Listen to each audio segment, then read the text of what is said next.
La partie 2 du commentaire de Bourseco, de la vidéo Bourseco sur investir en dehors des États-Unis. Donc, on a passé environ une minute ou deux sur laquelle les intervenants parlaient de l'avantage économique des États-Unis à long terme et donc leur manière d'innover, de pouvoir créer des grosses entreprises comme les GAFAM, Facebook, Amazon, etc. Je suis d'accord. Mais pour moi, il y a pas de relation directe avec l'investissement parce que si tu investis juste pour être seulement dans les actions de grosses tech américaines, bah, c'est juste une seule manière d'investir et c'est pas forcément toujours la manière la plus profitable, même si ça a pu l'être durant quelques années. Mais là, on a vu, bon, dernièrement, valait mieux être sur Alibaba que sur Amazon. Parce que c'est pas que Alibaba est meilleur, c'est qu'il faut voir d'où part la valorisation. Et c'est ça l'investissement, c'est combien tu payes pour les profits futurs et combien ils vont augmenter. Donc c'est pas que est-ce que le pays est meilleur. Donc sinon on investit tous en Suisse. Et puis c'est fini, on n'achète que des actions suisses. Mais non, c'est pas ça l'investissement. On continue. Donc oui, je pense que les États-Unis ont toujours ce mode-là. Après, je reviens sur la question des ETF. En fait, ce qui est difficile concrètement avec les ETF, on peut investir au Japon, en Inde, etc. C'est que la plupart des gens qui le font, ils ont quasiment aucune idée en fait dans quoi ils investissent. Ils connaissent très mal le système indien ou japonais, je pense, hein. C'est quand même très très différent des États-Unis, hein, que ce soit la politique de la Banque centrale du Japon, le yen, enfin voilà, il y a toutes ces choses-là. Il y a le risque démographique. Inversement pour l'Inde, il y a eu des cas de corruption ou de fraude fiscale. Ok, ça c'est totalement irrélevant ou ça n'a aucune importance pour l'investisseur en ETF. Parce que l'investisseur en ETF, il achète un ensemble d'actions du marché. Et même s'il y a des problèmes démographiques, ou s'il y a de la corruption, si c'est compliqué la réglementation, au final, la big picture, la vue d'ensemble, ça va être la croissance du PIB du pays. Et ça, c'est assez prévisible. Et sur l'Inde, c'est assez analysé par de nombreux analystes. C'est assez clair. Sur le Japon aussi, on voit bien qu'il n'y a pas vraiment de croissance du PIB prévu. Tout cela, on le sait. Après, le deuxième élément, ça va être les entreprises. Est-ce que les entreprises japonaises, si le TF est vraiment pas cher en termes de prix sur bénéfice, ça vaut peut-être le coup, même sans croissance démographique ou sans croissance économique. Et puis les entreprises japonaises aussi, elles peuvent exporter et gagner de l'argent à l'export.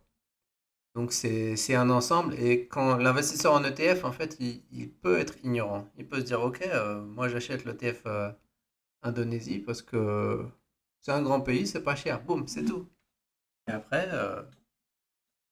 en général, mathématiquement, c'est des ensembles tellement gros que la loi des grands numéros, du nombre, de la puissance des millions de personnes fait que, il y a de la croissance, premièrement de la croissance économique à long terme qui est prévisible pour ces pays. On peut voir les émergents croître plus vite. Et la croissance de la capitalisation boursière des pays est aussi prévisible. Tout ça, c'est plutôt prévisible à long terme, plus que pour les actions individuelles, pardon. Les gens ne connaissent pas du tout les entreprises dans quoi ils investissent. Donc, Pas moi, c'est ce grave, qui me c'est dérange un peu l'ETF. avec on va dire, l'ETF picking, c'est que la plupart des gens vont investir dans quelque chose qu'ils ne connaissent pas, là où sur les États-Unis ou l'Europe, c'est relativement quand même des entreprises de grande qualité.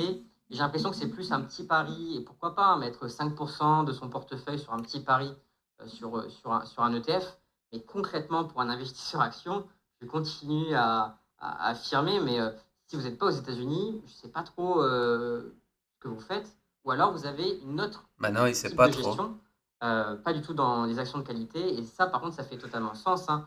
William Higgins, par exemple, un gérant qui, lui, se positionne uniquement sur les small et les mid, françaises et un petit peu européennes, c'est un choix, clairement. Euh, mais ça fait 30 ans, 20 ans qu'il fait ça. Pourquoi pas? Et pour la plupart des investisseurs particuliers, si vous voulez quand même gagner de l'argent sur le long terme et pas essayer à chaque fois d'arbitrer en essayant d'investir sur la meilleure action sur les 6 prochains mois. Je vois pas comment on peut se passer des États-Unis. Et d'ailleurs, nous, Alors, c'est intéressant. Il dit que un autre style de gestion est possible, qui est un peu plus peut-être pour les personnes avancées. Et là, effectivement, qui permet donc d'obtenir des retours satisfaisants en dehors des États-Unis, comme le fameux investisseur William Higgins, qui a un fonds qui performe très très bien depuis 30 ans. C'est vrai. Après, il y a des investisseurs qualité qui font que de l'Europe ou même que du Japon, j'en connais un. Et c'est un substacker qui s'appelle Made in Japan, il écrit en anglais. Il fait que de la qualité, que de la croissance, des acquéreurs en série, de la tech japonaise. Mais bon, c'est sûr que si tu es français, c'est quasiment impossible de choisir ces entreprises toi-même. Il faut l'aide de cette personne. Euh, mais je, je pense que l'investisseur particulier, il peut, avec des ETF ou des fonds, s'exposer aux émergents et une sous-exposition. Une sous-exposition est un risque.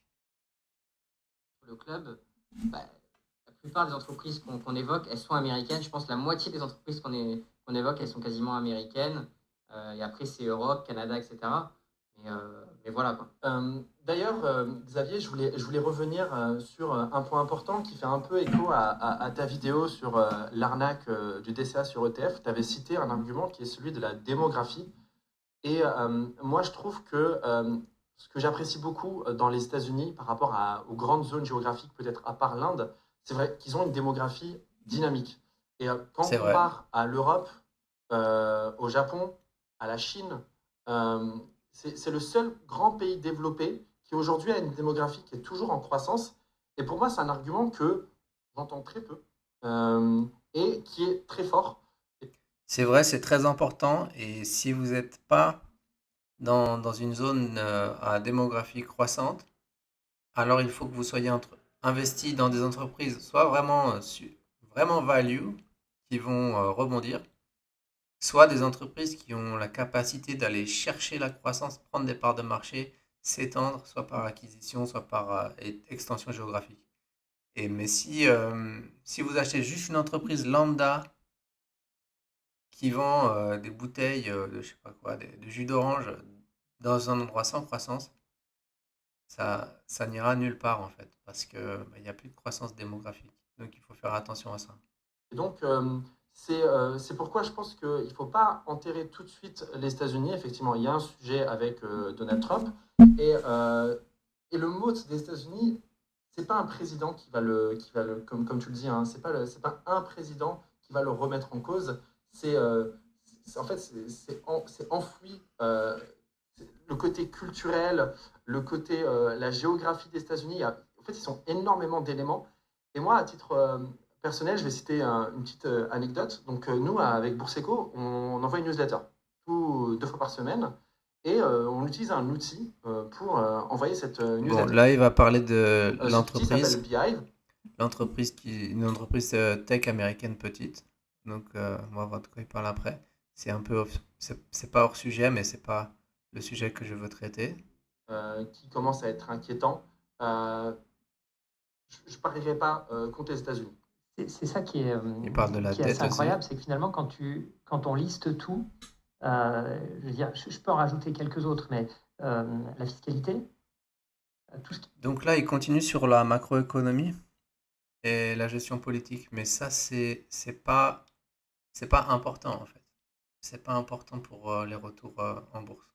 est réglementation, on sait très bien, réglementation du travail, RMS et des LVMH, deux choses. Donc oui, la dette, c'est un souci.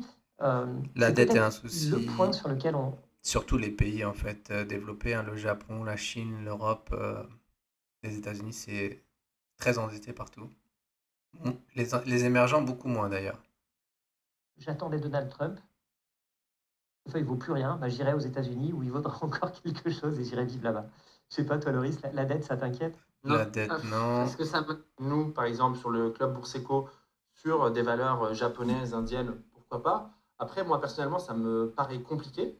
Mais si certains arrivent à C'est vrai, surtout le Japon, c'est très compliqué. L'Inde, c'est aussi compliqué. Euh, c'est pourquoi c'est vrai qu'investir à l'international surtout les émergents ou le Japon, une approche value me paraît plus appropriée qu'une approche qualité, parce que l'approche qualité bénéficie d'une bonne compréhension de l'avantage des services ou du produit de l'entreprise. Bien le faire, tant mieux. Maintenant, sur l'ETF picking, comme tu l'as dit, en fait, moi, ce que j'ai peur, c'est souvent des narratifs. Ça veut dire qu'on a eu un moment le narratif sur l'Inde, le fait que c'est un pays qui se développe très vite, qui va profiter de la guerre commerciale entre les États-Unis et la Chine. Et à part le narratif, je vois pas trop sur quoi en fait repose la thèse d'investissement sur l'Inde. Surtout qu'en plus c'est un pays, c'est un marché qui est, enfin, en tout cas qui était survalorisé. Je sais pas où il en est aujourd'hui. Alors c'est très intéressant. En fait, ce qui se passe, c'est l'effet wagon, l'effet pigeon, on va dire. C'est pas pour insulter Abdallah, hein, je parle du narratif.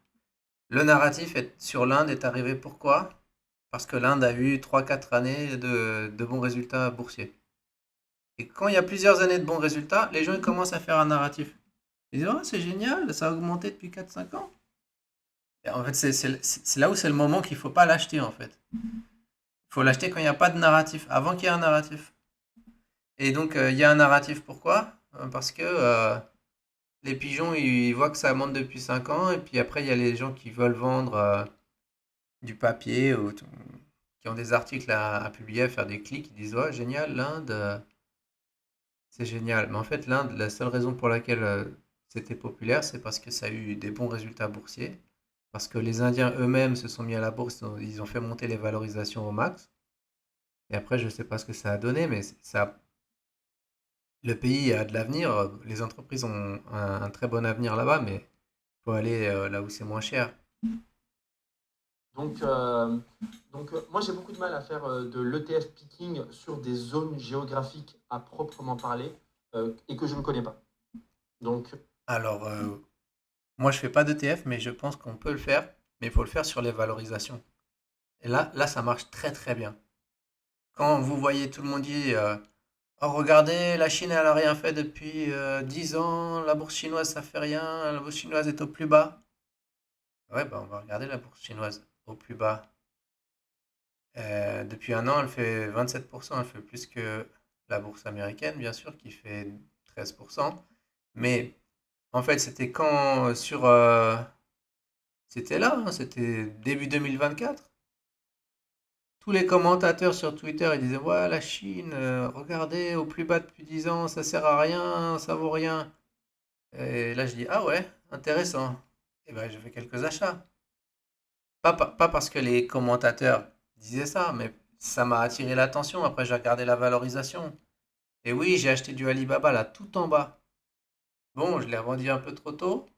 Mais après, j'ai racheté quelque chose de japonais qui a augmenté. Par chance, tout n'augmente pas quand j'achète. Mais bon, là, oui, par chance. Et j'ai acheté aussi une autre entreprise chinoise, là, tout en bas. Bien sûr, j'en avais un peu avant d'autres entreprises chinoises qui n'ont rien fait. Mais donc, quand on peut faire de l'ETF picking, mais sans problème. Mais quand la valorisation est au pâquerette, quand le sentiment est au pâquerette, quand le sentiment est au plus bas. ça, c'est mon avis là-dessus. Après, juste rapidement, pour revenir sur les États-Unis, moi je pense aussi, et j'ai oublié de le citer tout à l'heure, que la grande force des entreprises américaines, et nous on a investi dans des entreprises, c'est que quand elles se lancent, elles ont accès à un énorme marché unifié.